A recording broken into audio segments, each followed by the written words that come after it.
जी। तो हमने last class में जब हम पढ़ रहे थे पॉलिसीज, तो हमने फिस्कल और मॉनेटरी पॉलिसीज पढ़ी थी। और यहाँ से मैं बस जल्दी से आपको दिखाऊंगा, क्योंकि हमने पढ़ा तो हुआ है, जो चीज नहीं होगी वो बता दूंगा, बाकी हम इसको जल्दी से स्किप कर देंगे।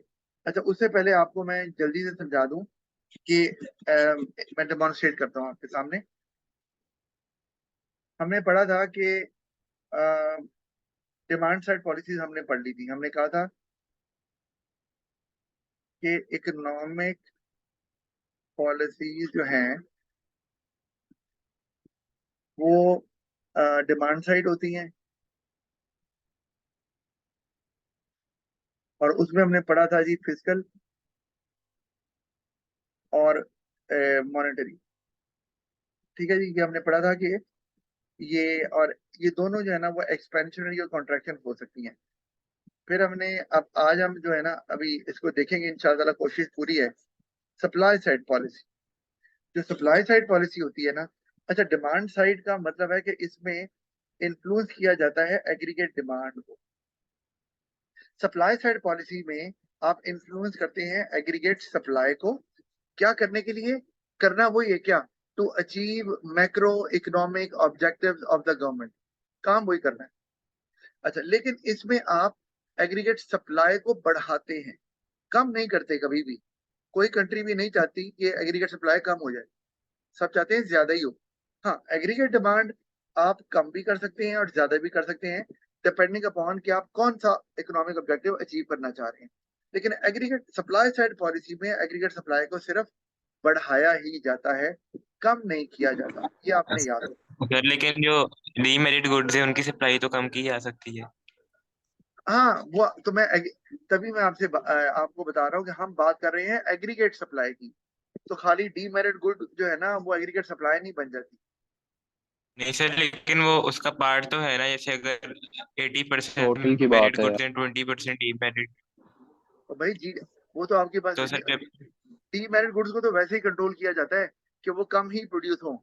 लेकिन हम यहाँ डीमेरिट गुड्स को कम करने से आप कौन सा ऑब्जेक्टिव अचीव कर रहे हैं? आप कोई लो इन्फ्लेशन अचीव कर रहे हैं, आप इकोनॉमिक ग्रोथ अचीव कर रहे हैं, आप लो अनएम्प्लॉयमेंट अचीव कर रहे हैं, favourable balance of payment achieve कर रहे हैं। तो हमने सप्लाई साइड पॉलिसी को इस्तेमाल करना है एग्रीगेट सप्लाई को बढ़ाने के लिए, ताकि वो वाले ऑब्जेक्टिव अचीव हो जिनकी हम बात कर रहे हैं। जो आप बात कर रहे हो उससे सप्लाई कम हो सकती है या एग्रीगेट सप्लाई पे कुछ इम्पैक्ट आ सकता है, लेकिन उससे जो जिन ऑब्जेक्टिव्स की हम बात कर रहे हैं मैक्रो इकोनॉमिक, वो अचीव नहीं हो रहे। वो उसके लिए आप कह सकते हैं कि अगर मार्केट फेल हो रही है, ऑल दो मार्केट फेलियर ना अब एएस का टॉपिक रहा नहीं है तो मैं बता नहीं सकता अभी, वो ए टू में चला गया तो वहां पे बात जरूर करेंगे। तो यहाँ पर नहीं, हम जो ऑब्जेक्टिव अचीव करने हैं उसमें सप्लाई साइड पॉलिसी के कम होने का कोई चांस ही नहीं है। मतलब गवर्नमेंट कभी भी सप्लाई साइड पॉलिसी को कम करने की कोशिश नहीं करती। अच्छा, अब उसके लिए सप्लाई साइड पॉलिसी को जिस मर्जी तरीके से आप बढ़ाएं, उसमें हमारे पास बहुत से तरीके हैं। एक है हमारे पास क्या जी, ट्रेनिंग। ठीक है ना जी, वर्कर्स को ट्रेनिंग देंगे, ट्रेनिंग एंड एजुकेशन ऐसे कर लो, चलो, ट्रेनिंग एंड एजुकेशन। तो इससे क्या होगा, वर्कर्स का जो है स्किल लेवल बढ़ जाएगा, ज्यादा नॉलेज आ जाएगी अबाउट द जॉब, तो they will be more productive. जब ज्यादा प्रोडक्टिव होंगे तो वो ज्यादा चीजें प्रोड्यूस करेंगे, जिससे जीडीपी जो है ना उसमें इजाफा हो जाएगा, एग्रीगेट सप्लाई बढ़ेगी। समझ आती है ना? अच्छा, इसी तरह से जी सर। हम बात सर करते हैं। सब्सिडीज भी आ जाती हैं इसमें, फर्म्स को जो प्रोवाइड करेगी गवर्नमेंट। जी जी, बिल्कुल आती हैं, सब्सिडीज भी आ जाएंगी, क्योंकि सब्सिडी से भी प्रोड्यूसर इनकरेज होते हैं और एग्रीगेट सप्लाई बढ़ती है। बिल्कुल आपने सही कहा है। इसी तरह से आप ये भी कह सकते हैं कि लेबर मार्केट रिफॉर्म्स, ये क्या है? इसका काम होता है ट्रेड यूनियन की पावर को कम करना। क्यों? क्योंकि अगर ट्रेड यूनियन की पावर बहुत ज्यादा है तो वो आए दिन स्ट्राइक करते रहेंगे, तो इंडस्ट्रीज में तो काम ही नहीं होगा, प्रोडक्शन नहीं होगी, तो एग्रीगेट सप्लाई भी फिर कम हो जाती है। तो गवर्नमेंट जो आप कह लें कि मिस यूज ऑफ पावर है बाय द ट्रेड यूनियन, वो उसके खिलाफ भी रिफॉर्म लेकर आती है ताकि ऐसा ना हो। अच्छा, उसके अलावा और बहुत सी है, मैं इसको जरा मिटा देता हूँ कि ये तो हमने आपको सिर्फ बताने के लिए कहा था कि ये हमने पढ़ चुके हैं। ठीक है ना, इसको मैं हटा देता हूँ। अच्छा, और अगर हम चले जाएं सप्लाई साइड पॉलिसी पे, तो और क्या आ सकता है? कोई भी काम जिससे एग्रीगेट सप्लाई बढ़ती हो। अच्छा, वो है जैसे कि प्राइवेटाइजेशन। अब प्राइवेटाइजेशन से कैसी बढ़ती है भाई? प्राइवेटाइजेशन से चूंकि ऑब्जेक्टिव आपका प्रॉफिट हो जाता है, तो हर फर्म कोशिश करती है कि रिसोर्सेज का एफिशिएंट यूज करे, उनको वेस्ट ना करे और ज्यादा चीजें बनाए। तो जारी बात है उससे भी आपके एग्री सप्लाई में इजाफा ही होगा, क्योंकि रिसोर्सेज को ज्यादा प्रोडक्टिव बना दिया जाता है बाय द प्राइवेट सेक्टर, ताकि कॉस्ट कम रहे। इसी तरह से आप कह सकते हैं डीरेगुलेशन।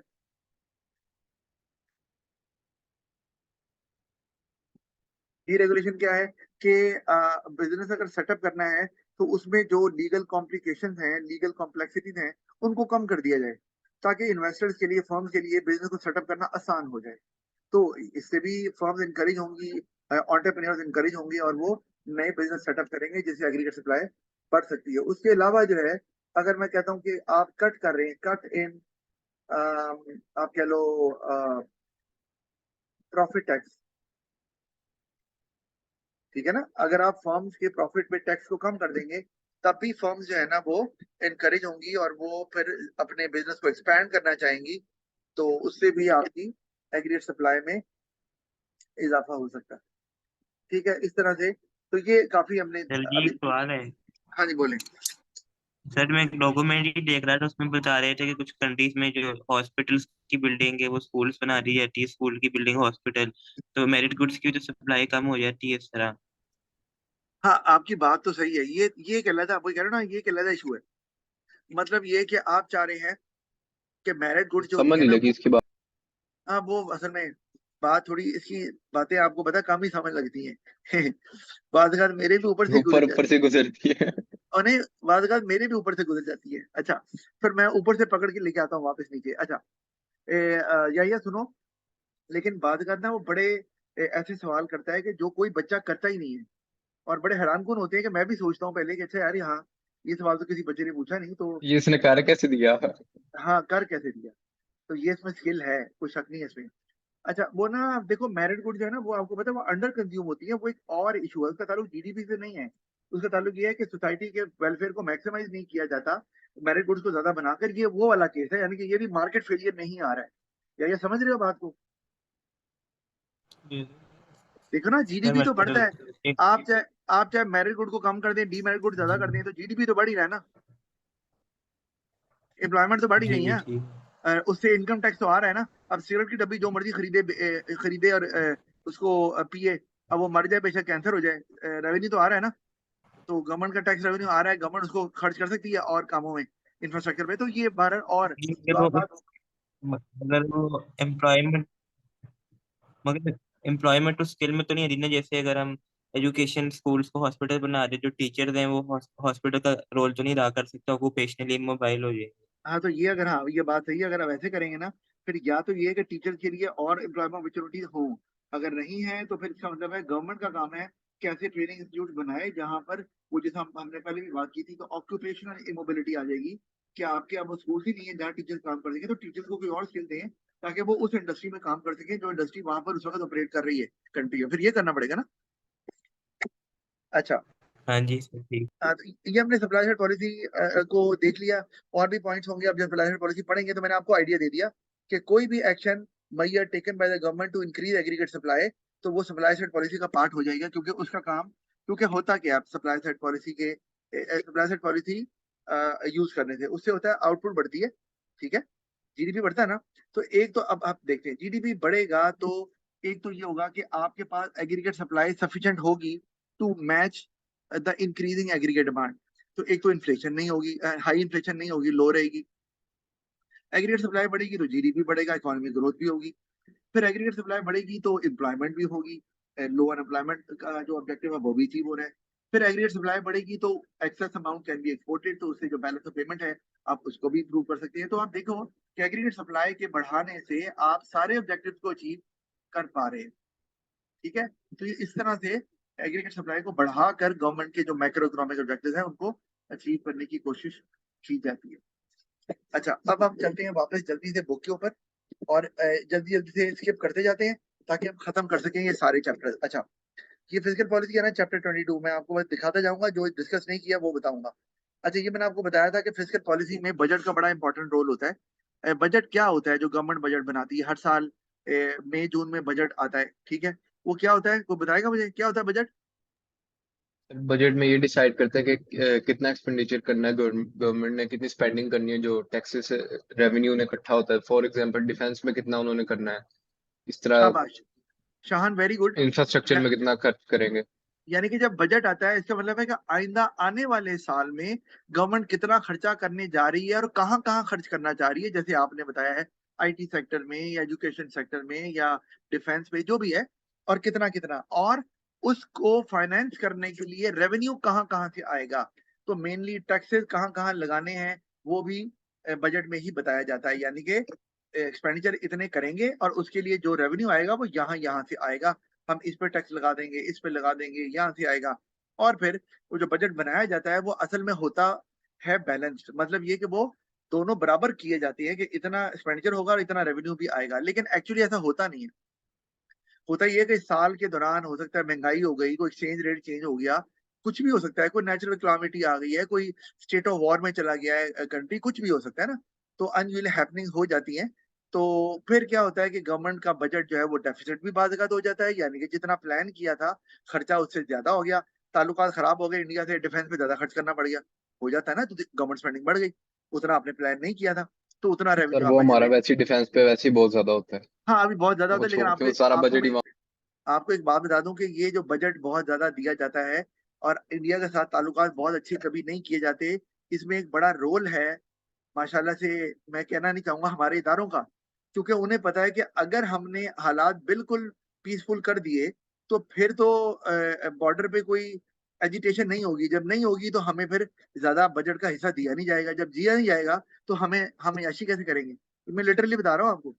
तो इसलिए हालात को बहुत बेहतर जान के किया ही नहीं जाता, बस इतना रखा जाता है कि पता चले कि यार बस बेहतर है हालात, ताकि हमें बजट का एक मेन हिस्सा मिलता रहे। अफसोस की बात है ये, खैर। तो अच्छा, तो ये बजट डेफिसिट इससे हो जाता है, रेवेन्यू उतना आता नहीं है।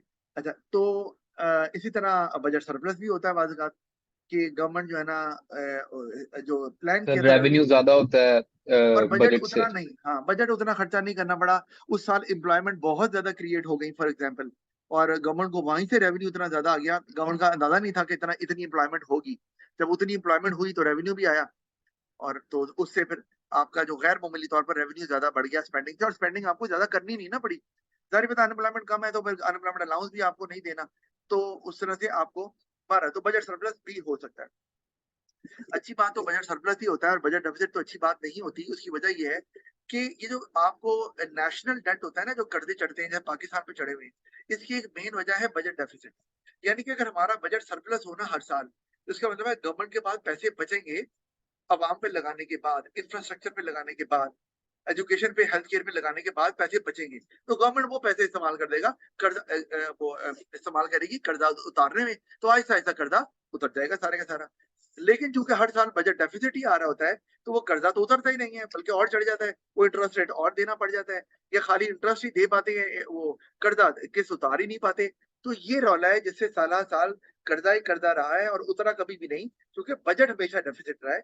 और इसकी मेन वजह हमारे यहाँ तो ये है कि वो जो गवर्नमेंट बजट प्लान होता है ना, वो पैसा आता है तो जाता कहाँ है अल्लाह जाने। अवाम एक तो टैक्स देती नहीं है, जो देती है तो वो कहाँ जाता है, कौन खर्च करता है, वो पॉलिटिशियन की पॉकेट में जाता है अल्लाह जाने। तो ये बड़ा मेन रोल करप्शन का भी है इसके अंदर। खैर, अच्छा, बैलेंस बजट जो है ना वो नॉर्मली बड़ा मुश्किल है किसी भी कंट्री के लिए सर अचीव करना। करप्शन तो है, पर लोग भी तो डंडियां मारते हैं टैक्स देने में। अब काफी ऐसे ही ज्यादा है, अवाम है जो मतलब टैक्स ही नहीं देती है। वो काफी क्या ज्यादा यार, 80% नहीं देती। तो बिल्कुल सही कह रहे हो आप, ये बात सही है आपकी, बिल्कुल सही कह रहे हो आप ये। इसलिए मैं आपको बता रहा हूँ कि मेरी अर्निंग होती है ना, तो मैं चूंकि एक स्कूल में नहीं पढ़ा रहा, तो मेरा लॉयर जो है टैक्स का, मैं जाकर बताता हूँ कि भाई मेरा ये स्कूल है, तो वो कहते हैं ठीक है, फिर आपका इतना टैक्स नहीं कटा हुआ, आपने देना है तो बताएं। मैं हर साल अपने पल्ले से पैसे जो स्कूल काटता है वो लदा है, अपने पल्ले से जाके नेशनल बैंक ऑफ पाकिस्तान में टैक्स जमा करवा के आता। मैं किसी को बताता हूँ, कहता भाई तू पागल है, क्यों जमा करा रहा है। मैंने कहा भाई फिर मैं क्रिटिसाइज तो नहीं कर सकता किसी को, अगर मैंने भी यही काम करना है तो फिर मैं दूसरों को कैसे कहूंगा हुकूमत चोर है, ये चोर है, मैं खुद चोर हूँ, तो मैंने ये काम तो नहीं करना।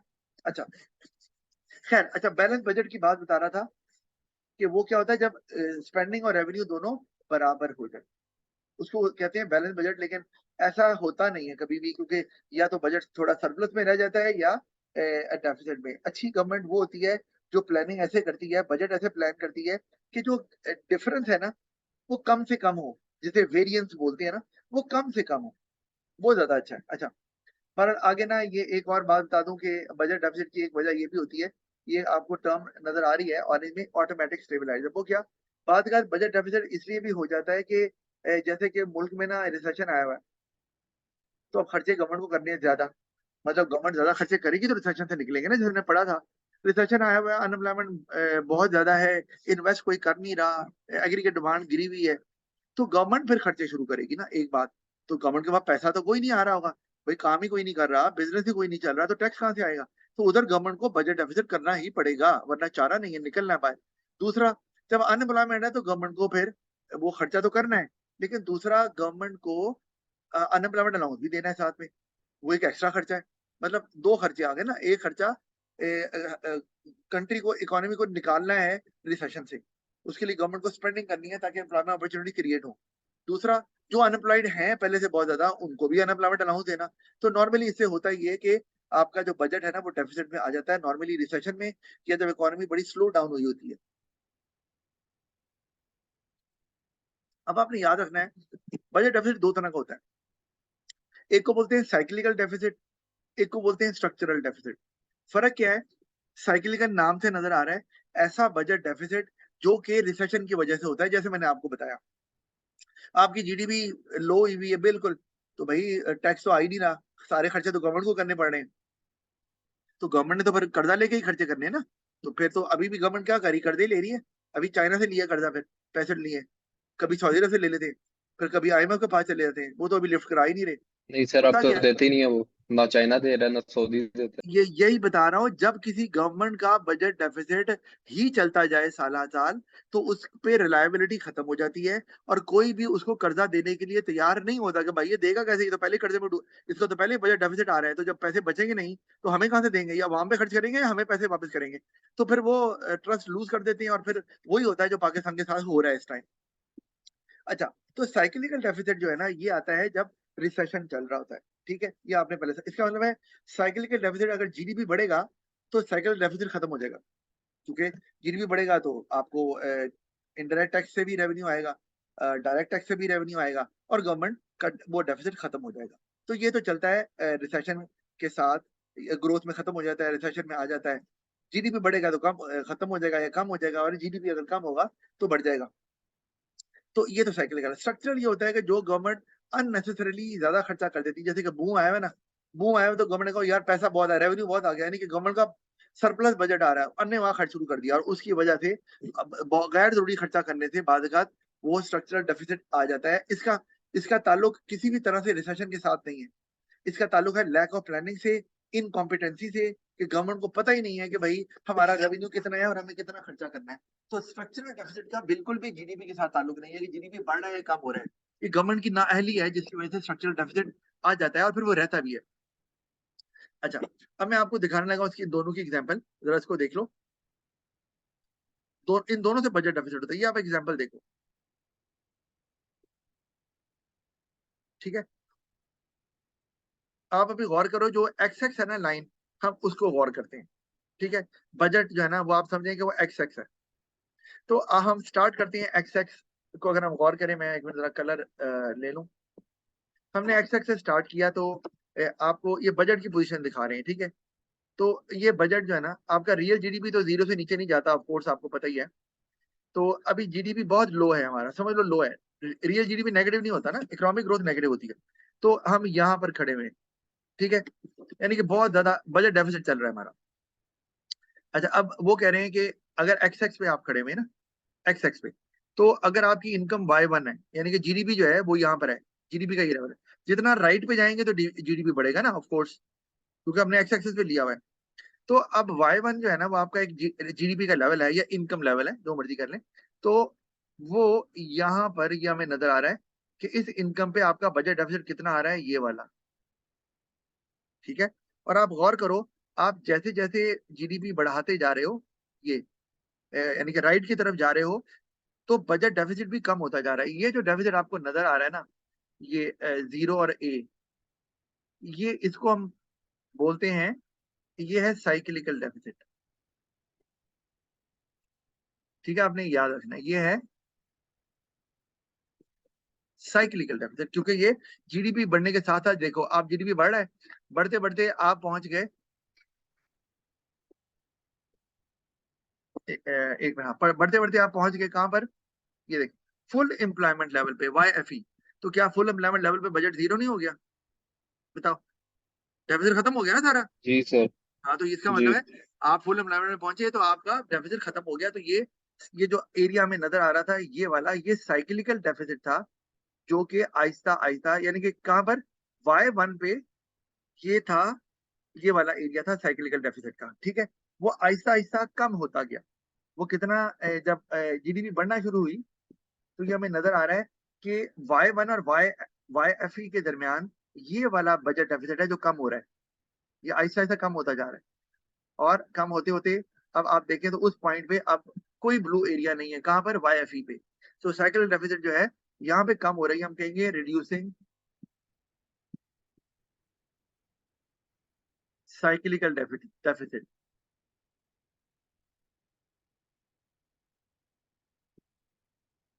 ठीक है जी।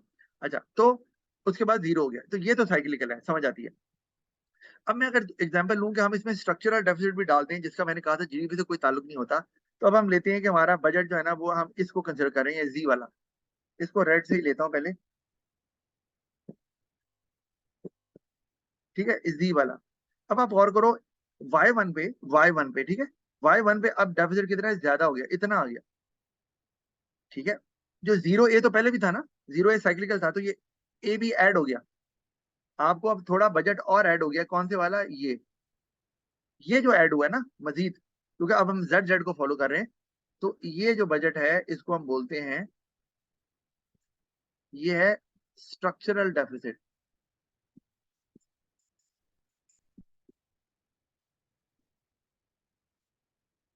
गवर्नमेंट की वजह से है ना, इसका जीडीपी से ताल्लुक कोई नहीं है। गवर्नमेंट सही प्लानिंग नहीं कर रही, कॉम्पिटेंट नहीं है, और जरूर से ज्यादा खर्चा कर दिया है। तो अब आप गौर करो कि जब आप, अच्छा ये तो हमें समझ आ गई बात की कि ये, अब मैं अगर इसको एरिया को शेड करूं, कोई और कलर इस्तेमाल करता हूं, ये जो एरिया, अब मैं Y1 की बात करता हूँ, Y1 पे ये जो एरिया आपको नजर आ रहा है सारा, ये है साइक्लिकल डेफिसिट, जो हमें ए और बी से शो हो रहा है, ये वाला, ये ए बी। अच्छा, अब ये ए बी, अब मुझे बताओ कि जब आप पहुंचे YFE पे, आप YFE पे पहुंच गए, ठीक है, लेकिन अभी भी डेफिसिट तो मौजूद है, ये देखो, है कि नहीं? अभी भी जी सर। क्या लाइन जीरो पे आ गई है, बताओ? नहीं। नहीं है। जो जेड जेड है, वो अभी भी जीरो से नीचे ही है, यानी कि स्टिल डेफिसिट जो है ना, वो प्रिवेल कर रहा है। वो कितना है, वो है जनाब, ये हिस्सा, ये लाइन, ये अभी भी चल रहा है। क्यों? क्योंकि जीडीपी के बढ़ने से साइक्लिकल डेफिसिट पे कोई फर्क नहीं पड़ता। तो आप गौर करो, एक्स एक्स और जेड जेड, जो हमने बजट डेफिसिट की लाइंस ड्रॉ की हैं, या बजट की, उन दोनों में गैप जो है वो पैरेलल है, मतलब वो गैप कम नहीं हो रहा। क्यों? मतलब ये जो गैप है ना, ये साइक्लिकल डेफिसिट का गैप है ना। तो साइक्लिकल डेफिसिट जो है वो बजट, वो जीडीपी के बढ़ने से कम नहीं होता, जब तक कि गवर्नमेंट अपनी अपनी प्लानिंग को ठीक नहीं करे। तो फुल एम्प्लॉयमेंट लेवल पे भी डेफिसिट मौजूद है, अगर होगा तो उसको हम साइक्लिकल डेफिसिट बोले। मेरी बात तो खत्म हो गई है, उम्मीद है आपको समझ आ गई होगी। आगे चलते हैं अब। सर बजट 1 ईयर से ज्यादा हो सकता है? क्या चीज? 1 ईयर से ज्यादा हो सकता है बजट? नहीं, बजट तो यार साल का ही बनाते हैं। नहीं, अगर 7 से ज्यादा नहीं बना सकते? नहीं, वो बनाना वैसे भी बेवकूफी है, इसलिए कि जितना आप लॉन्ग टर्म में जाएंगे, उतनी अनप्रडिक्टेबिलिटी, अनसर्टेनिटी बढ़ती जाती है। तो उसके खिलाफ, उसके बारे में अगर आप कोई प्लान भी करेंगे, तो वो प्लानिंग सूट नहीं करेगी आपको, मतलब वो प्लानिंग जो है वो एक्यूरेट हो नहीं सकती। तो बेहतर है, शॉर्ट टर्म बजट जो है ना, वो शॉर्ट टर्म प्लानिंग ही होती है, आपने याद रखना है। लॉन्ग टर्म प्लानिंग की सर जा सकती है। बजट बजट जून में बनता है या जुलाई में बनता है? नहीं, ये आता जुलाई में है, लेकिन बनाते तो जून में ही है ना, फिर जून जुलाई में ही डिक्लेयर, वो अनाउंस करती है कि ये होगा। बनाना भी तो होता है ना, सारा साल इसी में लगे रहते हैं। अच्छा, आगे चलते हैं। आगे ना, ये भी कि, खैर बजट डेफिसिट के बारे में आपको बता दिया मैंने, कि वो क्या होता है, और मैं इसके बारे में और मजीद बात नहीं कर रहा, आप खुद से पढ़ लीजिएगा। नेशनल डेट के बारे में बता चुका हूँ। नेशनल डेट हमेशा बढ़ेगा अगर, नेशनल डेट क्या होता है? जो मुल्क कर्जा लेता है। अच्छा, कर्जा किससे लेता है? कर्जा मुल्कों से ले सकता है, इंटरनेशनल फाइनेंशियल इंस्टीट्यूशन से ले सकता है, अ, आम आवाम से ले सकता है, प्राइवेट सेक्टर से ले सकता है। अच्छा, मुल्कों से कर्जा लेता है, समझ आती है। जो आप इंटरनेशनल फाइनेंशियल इंस्टीट्यूशन से लेता है कर्जा, समझ आती है क्यों? क्योंकि जैसे IMF है, वर्ल्ड बैंक है, एशियन डेवलपमेंट बैंक है, इनसे लेते हैं ना। आम आवाम से भी ले सकते हैं, प्राइवेट सेक्टर से। वो कहते हैं गवर्नमेंट उसके लिए सेविंग सर्टिफिकेट जो है वो इशू करती है। गवर्नमेंट जो है उसके लिए ट्रेजरी बिल्स इशू करती है। अब ट्रेजरी बिल्स एक किस्म के शेयर्स ही होते हैं, लेकिन जो बंदा वो ट्रेजरी बिल्स खरीदता है ना, यानी गवर्नमेंट अपनी सिक्योरिटी इशू करती है, उसको बॉन्ड्स बोलते हैं, गवर्नमेंट बॉन्ड्स। अच्छा, ये वो बॉन्ड वो नहीं है जो आप कर निकल आए तो आप लखपति हो जाते हैं, करोड़पति हो जाते हैं, अरबपति हो जाते हैं। ये बॉन्ड है कि आपको मिल गया और आपने, इसका मतलब है कि सबूत है कि आपने हुकूमत को कर्जा दिया हुआ है। हुकूमत आपको इंटरेस्ट पे करेगी जब तक कि पैसे हुकूमत आपकी वापस नहीं कर देती। इस तरह गवर्नमेंट अवाम से पैसे ले सकती है। अवाम को फायदा ये है कि मैंने उनको शायद ओ इंटरेस्ट, लेवल में भी थी ये चीज। हाँ जी, तो उनको मिलते रहते हैं। अच्छा, और एक तरीका है जनाब, पाकिस्तान में ना यहाँ पर नेशनल सेविंग सेंटर की ब्रांचेस बहुत सारी हैं, आपने शायद देखी होंगी, नेशनल सेविंग सेंटर के नाम से। तो ये गवर्नमेंट की स्कीम्स हैं, इसमें आके लोग जो है ना वो सेविंग सर्टिफिकेट खरीद लेते हैं और वो पैसा गवर्नमेंट को चला जाता है। अब वो पैसा गवर्नमेंट के पास आ गया, गवर्नमेंट उनको हर महीने, हर साल के हिसाब से इंटरेस्ट रेट पे करती है और वो पैसा गवर्नमेंट अपने हिसाब से कहीं पर भी इन्वेस्ट कर सकती है, यूटिलाइज कर सकती है। तो इस तरह से गवर्नमेंट जो है वो अपने सोर्सेज ऑफ फाइनेंस को इस्तेमाल करती है। लेकिन अगर वो सफिशिएंट नहीं होते गवर्नमेंट की स्पेंडिंग को फाइनेंस करने के लिए, सॉरी, अगर जब वो नहीं होते फाइनेंस करने के लिए गवर्नमेंट स्पेंडिंग को, तो गवर्नमेंट को इन सोर्सेज का सहारा लेना पड़ता है और इससे नेशनल डेट बढ़ता है। यानी कि आप अवाम से ले रहे हैं, प्राइवेट सेक्टर से, फॉरेन कंट्री से, इंटरनेशनल फाइनेंशियल इंस्टीट्यूशन से। और जब नेशनल डेट बढ़ता है तो उससे क्या होता है? उससे कंट्री की रेपुटेशन कम होती है, ट्रस्ट कम होता है और फिर मौका आता है कि कोई भी आपको कर्जा देने के लिए तैयार नहीं होता। लेकिन नेशनल डेट बढ़ने की वजूहत बहुत सी, जैसे मैंने बताया कि मुल्क में कोई ऐसी क्लामिटी आ गई है या आपका डिफेंस जो है वो आप कह लो कि उसको ज्यादा बजट चाहिए क्योंकि वहां पर आपके बॉर्डर पे जो है ना वो टेंशन ज्यादा रहती है। तो ये भी एक वजह है। लेकिन अगर टेंशन जान के रखी जाए थोड़ी बहुत ताकि बजट आता रहे, तो ये तो नाइंसाफी है ना। मतलब मैं आपसे ये कह रहा हूँ कि अभी डिफेंस पे, बॉर्डर पे बजट को कम कर देना चाहिए क्योंकि टेंशन इतनी नहीं है और वो फिर आम आवाम के लिए इस्तेमाल किया जाना चाहिए, लेकिन ऐसा होता नहीं है अनफॉर्चुनेटली। तो क्या कह सकते हैं। अच्छा, सर ऐसा हो गया तो फिर डीएचए कैसे बनाएंगे आगे? हाँ जी जी, और भाई आपको तो पता ही नहीं है कि कितने कारोबार कर रहे हैं। आपका जो माशाल्लाह इदारा है फौज का, वो पूरे पाकिस्तान में कितने कारोबार है, आप सुनोगे ना तो आप दंग रह जाओगे। आप हैरान हो जाएंगे कि वाहिद आर्मी है किसी कंट्री की जिन्होंने अपने अपने कारोबार मुल्क में चलाए हुए हैं। अच्छा खैर, इसको हम छोड़ते हैं, आप इसे पढ़ लीजिएगा। अच्छा, ये एक बड़ी इंपॉर्टेंट टर्म है, ये जो बोलते हैं, मैं ऊपर की जो दो लाइनें लिखी हुई है, national debt to GDP ratio. कहते हैं जिस कंट्री की ये national debt to GDP ratio जो है वो कम आ रही है, ठीक है। नेशनल डेट टू GDP का मतलब है नेशनल डेट ओवर GDP, ठीक है। जितनी ये रेशो कम होगी उतना ही अच्छी बात है कि आपकी GDP के मुकाबले में आपका डेट बहुत कम है। तो आप, इसका मतलब है कि पे कर सकते हैं डेट जितना भी आपने करना है। तो इसकी दो वजूहत हैं, या ये कब कम होती है national debt to GDP ratio, या तो आपका नेशनल डेट कम होना शुरू हो जाए, आप पे करना शुरू कर दें, आपका बजट डेफिसिट ना हो और बजट सरप्लस रहना शुरू कर दें और आप किस्तें पे करना शुरू कर दें। या दूसरा है कि GDP को बढ़ाएं, GDP को इतना बढ़ा दें कि इतना रेवेन्यू आना शुरू हो जाए कि आप आसानी से किस्तें पे कर लें या आपके लिए वो डेट पे करना कोई प्रॉब्लम ना हो क्योंकि GDP इतना ज्यादा हो गया। बहरहाल हमारा तो खैर बहुत बुरा है। अच्छा, फिर हम आगे ये टैक्सेशन के ऊपर बात हमने की हुई है कि फिस्कल पॉलिसी में आप टैक्सेस लगाते हैं। डायरेक्ट टैक्सेस भी होते हैं, इनडायरेक्ट टैक्सेस भी होते हैं। इनडायरेक्ट टैक्सेस वो होते हैं जो चीजों पे लगते हैं, आपको अच्छे से पता है, स्पेंडिंग पे लगते हैं, ठीक है। अच्छा, जो इनडायरेक्ट टैक्सेस हैं वो दो तरह के कॉमन होते हैं, एक VAT होते हैं, एक GST, वैल्यू एडेड और GST। ये दोनों ना परसेंटेज में होते हैं, ये आपने याद रखना है।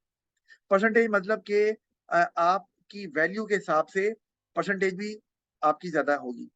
मतलब आपने अगर कहा है कि परसेंटेज 20% या 10% या 15%, तो भाई आप उसी हिसाब से अमाउंट वैल्यू अमाउंट भी तो ज्यादा निकलेगी ना। आप खाना खाने गए किसी होटल में, अब होटल में खाना खाया आपने, तो जितना बिल बनेगा टैक्स भी उतना ज्यादा सर होगा वहाँ जितना बिल। वहाँ वैट लगेगा ना? जी जी जी, मैं वही वहां ना, नहीं वहाँ जीएसटी है, जीएसटी लगता है, और वो अब 18% कर दिया है। पाकिस्तान में 17% था पहले, अब 18 कर दिया है। तो जीएसटी एंड पे लगाते हैं, वो आपकी खाने जो आपने बिल आपका है उसकी अमाउंट पे डिपेंड करता है, क्योंकि परसेंटेज तो चेंज नहीं होनी। जितना ज्यादा बिल होगा खाने का, उतना ही आपकी जो अमाउंट बनेगी टैक्स की वो ज्यादा बनेगी, सीधी सी बात है। और जितना खाने का बिल कम होगा उतनी कम बनेगी, क्योंकि वो तो परसेंटेज अप्लाई कर रहे हैं, तो ज्यादा वैल्यू पे परसेंटेज की अमाउंट ज्यादा आएगी, और कम वैल्यू पे परसेंटेज की अमाउंट कम आ जाएगी। तो ये तो आपको समझ आती है। अच्छा, उसके अलावा आपके पास दूसरे टैक्सेस भी होते हैं जिनको बोलते हैं स्पेसिफिक टैक्स। ये तो हो गया ना एड वैलोरम जो मैंने बात, इनको बोलते हैं, ये इंडायरेक्ट टैक्सेस है ना, इनको बोलते हैं एड वैलोरम, यानी कि ये लिखा भी हुआ है यहाँ पर, मैं आपको दिखाता हूँ। ये ना, ये यानी कि ये परसेंटेज में होती है दोनों, ठीक है। अच्छा, फिर होते हैं आपके पास स्पेसिफिक और इनडायरेक्ट टैक्सेस। ये ना परसेंटेज में नहीं होते, इनकी अमाउंट होती है। मतलब जैसे मैं एग्जांपल देता हूँ कि आपको कहा कि जी ऐसे कह लो कि अगर मैं गाड़ी की बात करता हूँ, या मैं कहता हूँ जी शराब की एक बोतल पे इतना टैक्स लगेगा, कितना, 10 रुपए, परसेंटेज नहीं, तो 2 बोतलों पे 20 लग जाएगा, 3 बोतलों पे उसी वैल्यू के हिसाब से बढ़ जाएगा। तो ये नंबर होता है, परसेंटेज नहीं होती। तो जितनी, तो इससे आपकी टैक्स बढ़ेगा नहीं, मतलब ये नहीं है कि ज्यादा अमाउंट है तो ज्यादा हो जाएगा, वो उसी रेट से लगेगा कि अगर पर बॉटल जो है वो 10 रुपए लगाया हुआ है, तो 2 बॉटल का 20, 3 का 30, 4 का 40, इस तरह चलेगा। तो इस तरह के टैक्स को बोलते हैं स्पेसिफिक टैक्स। अच्छा, दोनों में फर्क ये है कि अगर मैं इसके ना डायग्राम बना के आपको दिखाऊं ना, ये माइक्रो में वैसे डिस्कस हुआ हुआ है ये, कि अगर मैं कहूँ कि ये सप्लाई है आपकी, ठीक है, तो अगर एड वैल्यूम होगा ना, तो कुछ ऐसा होगा ये, यानी कि इंडायरेक्ट टैक्स से सप्लाई कब तो लेफ्ट पे जाता है, लेकिन इस तरह जाएगा, ये आपको नजर आ रहा है कि ये पैरेलल शिफ्ट नहीं है, बढ़ रहा है ये। क्योंकि वो जब जब आप जितनी वैल्यू बढ़ती जा रही है ना, तो टैक्स की अमाउंट ज्यादा बड़ी होती जा रही है, इसलिए वो और ज्यादा डिस्करेज हो रहा है प्रोड्यूसर, तो वो टिल्ट भी कर रहा है साथ साथ। अच्छा, तो इसी तरह, लेकिन अगर वो लगेगा ना स्पेसिफिक टैक्स, तो वो कुछ इस तरह ये का एक होगा। दफा डायग्राम दोबारा बताए थे जो आपने बनाया है, ये समझ देखो नहीं ना, ये जो मैंने दिखाया है, ये देखो पैरेलल शिफ्ट हो रहा है, क्योंकि ये जो टैक्स लग रहा है ना, ये स्पेसिफिक है। ये जो है ना, ये एड वैलोरम है, कि भाई आपकी जो जितना वैल्यू बढ़ती जा रही है ना, उतना ही टैक्स की अमाउंट भी पहले से ज्यादा होती जा रही है। ठीक है, यहाँ देखो तो यहाँ आपको नजर आएगा, अगर आप वर्टिकल डिफरेंस लेना, तो अगर टैक्स लग रहा है 10 10 10 10, तो वही निकल रहा है ना, पर यूनिट वही निकल रहा है। यहाँ वो नहीं आ रहा पर यूनिट, ये बढ़ता जा रहा है, क्यों? ये ठीक है। है कि वो पर यूनिट के हिसाब से बढ़ रहे हैं। नहीं, ये वहां तो पर यूनिट सेम लग रहा है ना, यहाँ है जितनी वैल्यू ज्यादा उतना ही टैक्स भी ज्यादा, तो इसलिए वो साथ में वो टिल्ट भी कर रहा है, जो सप्लाई का है। ठीक बहरहाल है सर, लग हाँ, इस तरह से इसको शो करते हैं, पहले समझ। बताया हुआ मैंने, वैसे माइक्रो में आता है ये टॉपिक। अच्छा, ये ना देखो लिखा हुआ तो सेंट टाइम टैक्सेस। खत्म होने वाला, क्लास रीस्टार्ट। टाइम, अच्छा ये सुन लो, ये ना कुछ टैक्स होते हैं, जैसे मैंने अभी अल्कोहल बताया, अल्कोहलिक ड्रिंक्स बताई हैं, या सिगरेट्स बताए हैं, या डीमेरिट गुड्स हैं, तो उन पे जो टैक्स यही लगता है, इनडायरेक्ट टैक्स है, और उसको नॉर्मली एक्साइज ड्यूटी बोलते हैं। वैसे एक्साइज ड्यूटी सब पे तो सिन टैक्स नहीं बोला जाता, लेकिन वो चीजें जो कि आप चाहते हैं कि डिस्करेज की जाए, उन पे जो टैक्स लगता है ना, एक्साइज ड्यूटी, जैसे वो उसको कहते हैं सिन टैक्स, के गुनाह है भाई, ना इस्तेमाल करो, ये नुकसान पहुंचाता है। तो वो भी यही होता है, कि आपको पर यूनिट लगा दिया जाता है। पर देखो इतना इंपॉर्टेंट नहीं है, आगे डायरेक्ट आ गया जो जल्दी से दोबारा ज्वाइन करो।